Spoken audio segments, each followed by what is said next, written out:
രാഹുലിന്റെ ആറ്റം ബോംബിൽ കോൺഗ്രസിൽ ആദ്യ രാജി. വോട്ട് മോഷണ വിവാദത്തിൽ കർണാടക കോൺഗ്രസ് മന്ത്രി രാജിവെച്ചു. സഹകരണ മന്ത്രി കെ.എൻ. രാജണ്ണയാണ് രാജിവെച്ചത്. രാഹുലിന്റെ വാദങ്ങൾ തള്ളിയ രാജണ്ണയുടെ പ്രതികരണം പാർട്ടിയിൽ വിവാദമായിരുന്നു. കോൺഗ്രസിനെയും രാഹുലിനെയും പ്രസ്താവന പ്രതിരോധത്തിലാക്കി. കോൺഗ്രസ് സർക്കാരിന്റെ കാലത്താണ് വോട്ടർ പട്ടിക തയ്യാറാക്കിയതെന്നായിരുന്നു പ്രതികരണം. പരാതി അറിയിക്കേണ്ട സമയത്ത് നമ്മൾ അറിയിച്ചില്ലെന്നും രാജണ്ണ തുറന്നടിച്ചിരുന്നു. മുഖ്യമന്ത്രി സിദ്ധരാമയ്യയുടെ അടുപ്പക്കാരനാണ് രാജണ്ണയുടെ വെളിപ്പെടുത്തൽ ഡി.കെ. ശിവകുമാർ അനുകൂലികളും പാർട്ടിക്കുള്ളിൽ ആയുധമാക്കിയിരുന്നു.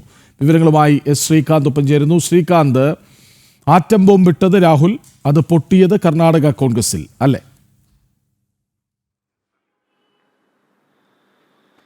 കൃഷ്ണരാജ്, രസകരമായ സംഭവവികാസങ്ങളാണ് കർണാടകയിൽ ഇപ്പോൾ നടക്കുന്നത്. കാരണം കർണാടകയിൽ മഹാദേവപുരയിൽ ബി ജെ പി കള്ളവോട്ട് ചേർത്തു എന്നും ഇരട്ട വോട്ട് ചേർത്തു എന്നും പറഞ്ഞുകൊണ്ടായിരുന്നു രാഹുൽ ഗാന്ധി തൻ്റെ വാർത്താ സമ്മേളനം ഈ ഇരട്ട വോട്ട് കള്ളവോട്ട് എന്നൊക്കെ പറഞ്ഞ് ആരംഭിച്ചത്. ഒരു ആറ്റം ബോംബ് കയ്യിലുണ്ട് എന്ന് പറഞ്ഞത്.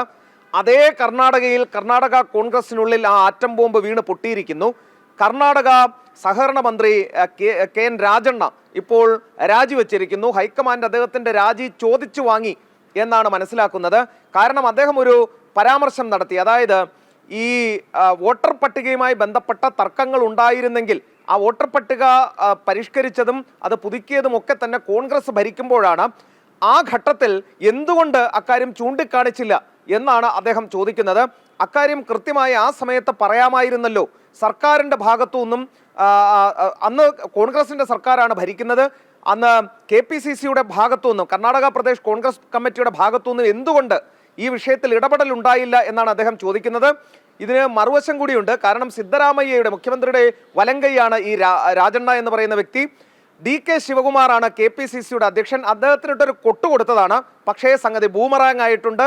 കെ.എൻ. രാജണ്ണ പുറത്തേക്ക് വഴി തിരഞ്ഞെടുത്തു. പക്ഷേ ഒരു കാര്യം ഉറപ്പിച്ച് പറയാം, ഈ കെ.എൻ. രാജണ്ണ അറിയാതെയാണോ അറിഞ്ഞുകൊണ്ടാണോ എന്തായാലും പറഞ്ഞത് വാസ്തവം തന്നെയാണ്. കാരണം ഈ തെരഞ്ഞെടുപ്പ് കമ്മീഷൻ എല്ലാവർക്കും ഈ ഡ്രാഫ്റ്റ് നൽകുകയും പരാതികൾ ഉന്നയിക്കാനുള്ള അവസരം നൽകുകയും ചെയ്യും. ആ സമയത്ത് അത് ചെയ്യേണ്ടതാണ് എന്ന് കമ്മീഷൻ തന്നെ പറഞ്ഞിട്ടുണ്ട്. ഇതേ കാര്യം തന്നെയാണ് രാജണ്ണയും പറഞ്ഞത്. പക്ഷേ രാഹുൽ ഗാന്ധി പറഞ്ഞ കാര്യത്തെ ഖണ്ഡിക്കുന്നു എന്ന് ചൂണ്ടിക്കാട്ടിയാണ് രാജണ്ണയുടെ രാജി ചോദിച്ചു മേടിച്ചത്. ആറ്റം ബോംബ് പൊട്ടി, പക്ഷേ അത് കോൺഗ്രസിനുള്ളിൽ തന്നെയാണെന്ന് മാത്രം. ശ്രീകാന്ത്, ഇതിപ്പോൾ ഡി.കെ. ശിവകുമാർ സിദ്ധരാമയ്യ യുദ്ധമായി മാറാനുള്ള സാധ്യത ഇല്ലേ? കാരണം സിദ്ധരാമയ്യയുടെ വലങ്കയായിരുന്നു രാജണ്ണ. ആ രാജണ്ണയെ പുകച്ച് പുറത്തു ചാടിക്കുന്നതിൽ ഡി.കെ. ശിവകുമാർ പക്ഷത്തിന് താല്പര്യമുണ്ടായിരുന്നു. അത് സാധ്യമാക്കുകയും ചെയ്തു. ആ നിലയ്ക്ക് ഈ വിവാദം, ഈ രാജി മറ്റൊരു പൊട്ടിത്തെറിയിലേക്ക്, പാർട്ടിക്കുള്ളിൽ വലിയ വിഷയങ്ങളിലേക്കല്ലേ പോകുന്നത്?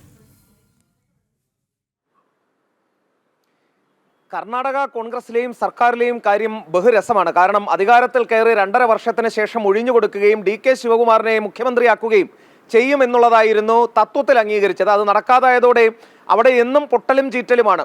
അതിനിടയിലാണ് രാഹുൽ ഗാന്ധി ഈ ആറ്റം ബോംബും കൊണ്ട് കർണാടക മഹാദേവപുരത്തേക്ക് ചെല്ലുന്നത്. അവിടുത്തെ കാര്യങ്ങൾ ഉന്നയിച്ചുകൊണ്ട്, കർണാടകയിലെ തന്നെ കാര്യങ്ങൾ ഉന്നയിച്ചുകൊണ്ട് ഈ വിഷയം മുന്നോട്ട് കൊണ്ടുവരുന്നത്. ഇത് പരമാവധി ചർച്ചയാക്കാൻ ഇന്ത്യ സഖ്യത്തിലെ MP-മാരെയും ഒക്കെ രംഗത്തിറക്കി രാഹുൽ ഗാന്ധി തെരഞ്ഞെടുപ്പ് കമ്മീഷന്റെ ഓഫീസിലേക്ക് മാർച്ചൊക്കെ നടത്തിയിരിക്കുമ്പോഴാണ് ഈ രാജണ്ണയുടെ വെടിപൊട്ടിക്കൽ. രാജണ്ണ ഇക്കാര്യത്തിൽ എനിക്ക് തോന്നുന്നത് ഒരു സ്വാത്വികനാണ് എന്നുള്ളതാണ്. കാരണം അദ്ദേഹത്തിന് പുറത്തേക്ക് ബാക്കിയൊന്നും അറിയുമായിരുന്നില്ല. രാഹുൽ ഗാന്ധി ഈ പറഞ്ഞ കാര്യം ഇദ്ദേഹം ഈ തുറന്നടിക്കലിലൂടെ പൊട്ടിത്തകർന്നു പോകുമെന്നൊന്നും അദ്ദേഹം ചിന്തിച്ചു കാണത്തില്ല. കിട്ടിയ വടിയെടുത്തു, ഡി.കെ. ശിവകുമാറിന് ഇട്ടൊന്ന് കൊടുത്തു. കാരണം KPCC അധ്യക്ഷനായിരിക്കുന്ന ഡി.കെ. ശിവകുമാർ ആയിരുന്നു ഈ വിഷയങ്ങളെല്ലാം ശ്രദ്ധിക്കേണ്ടത്. അവരുടെ സർക്കാർ ഭരിക്കുകയാണ് അവിടെ. അപ്പോൾ എന്തുകൊണ്ടത് ശ്രദ്ധിച്ചില്ല? ന്യായമായ ചോദ്യമാണ്. ഇതാണ് തെരഞ്ഞെടുപ്പ് കമ്മീഷൻ ചോദിച്ചത്. ഈ ചോദ്യം ഡി.കെക്ക് ഇട്ട് കൊട്ടാനുള്ള ഒരു വടിയായി മാത്രമേ രാജണ്ണ കണ്ടുള്ളൂ. പക്ഷെ അടി കിട്ടിയത് ഡി.കെക്കല്ല, നേരെ മറിച്ച് രാഹുൽ ഗാന്ധിക്കാണ്. രാഹുൽ ഗാന്ധി വളരെ കഷ്ടപ്പെട്ട് കൊണ്ടുവന്ന ഒരു ആരോപണമാണ്. അത് തെരഞ്ഞെടുപ്പ് കമ്മീഷൻ എന്താണോ പറഞ്ഞത് അതേ കാര്യം ഉന്നയിച്ചുകൊണ്ട് രാജണ്ണ മുഖമടച്ചൊന്ന് കൊടുക്കുകയാണ് ചെയ്തത്. ഡി.കെക്കാണ് രാജണ്ണ ഉദ്ദേശിച്ചെങ്കിലും കിട്ടിയത് രാഹുൽ ഗാന്ധിക്കാണ്. പക്ഷേ അതിൻ്റെ തിരിച്ചടി എന്തായാലും രാജണ്ണയ്ക്ക് കിട്ടിയിട്ടുണ്ട്. നേരം വെളുത്തപ്പോൾ രാജണ്ണ കസേരയ്ക്ക് പുറത്താണ്. കസേരയിൽ നിന്നും മാറിക്കൊടുക്കേണ്ടി വന്നു. സിദ്ധരാമയ്യയെ സംബന്ധിച്ചിടത്തോളം വിശ്വസൻ നഷ്ടപ്പെട്ടു. ഇത് കൃഷ്ണരാജ് പറഞ്ഞതുപോലെ അവിടെ ഇത് പ്രശ്നമൊക്കെ ആകാം, സ്വാഭാവികം. പക്ഷേ പാർട്ടിക്കുള്ളിൽ നിന്ന് തന്നെ രാഹുൽ ഗാന്ധിക്ക് ഒരു അടി കിട്ടിയതിൻ്റെ ആഘാതം അത് കോൺഗ്രസിനുണ്ട്. ശരി, രാഹുലിൻ്റെ ആറ്റം ബോംബിൽ കോൺഗ്രസ് രാജി, വോട്ട് മോഷണ വിവാദത്തിൽ കർണാടക കോൺഗ്രസ് മന്ത്രി സഹകരണ മന്ത്രി KN രാജണ്ണ രാജിവെച്ചു. ഇത് വലിയ ഭിന്നതയാണ് കർണാടകയിലെ കോൺഗ്രസിൽ ഉണ്ടാക്കുന്നത്. വിവരങ്ങൾ നൽകുകയായിരുന്നു ശ്രീകാന്ത്.